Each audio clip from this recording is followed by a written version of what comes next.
పొట్టోన్ని పొడుగోడు కొడితే పొడుగోన్ని పోచమ్మ కొట్టింది అన్నట్లు పేదవాడి రక్త మాంసాలతో వ్యాపారం చేసి మద్యం కుంభకోణానికి పాల్పడిన గత జగన్ ప్రభుత్వంలో జరిగిన లీలలు ఒక్కొక్కటి బయటపడుతున్నాయి. ఈ కేసులో A1గా ఉన్న రాజకసిరెడ్డి మద్యం కంపెనీల నుంచి వచ్చిన కమిషన్ డబ్బులను అట్టెపెట్లలో నింపి డెన్లలో దాచేవాడు. అందులో ఒక డెన్నే అదే కేసులో A44గా ఉన్న మోహన్ కొల్లిపురి ఇల్లు.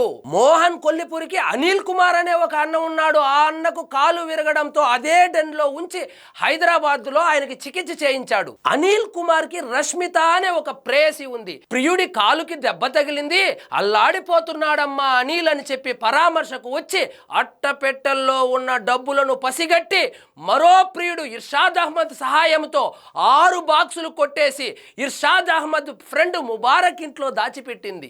నమ్మక ద్రోహి అయిన ముబారక్ 6 బాక్సుల నుంచి 2 బాక్సులు వాళ్లకు తెలియకుండా కొట్టేయడంతో ఇక చేసేదేమీ లేక రష్మిత తన రెండో ప్రియుడైన ఇర్షాద్ అహ్మద్ తో 4 బాక్సులు తీసుకుని ఒరిస్సా తుర్రుమంది. ఈ మొత్తం 6 బాక్సుల విలువ 5,80,00,000 రూపాయలు ఉండవచ్చని విచారణలో బయటపడింది. జగన్మోహన్ రెడ్డి గారు చూస్తున్నారా, మీరు మందుబాబులను ఏ విధంగా మోసం చేశారో, మీ మనుషులే మిమ్మల్ని ఏ విధంగా మోసం చేశారో. ఇదండి గత ప్రభుత్వంలో జరిగిన సర్కారు వారి సారాయి కథ.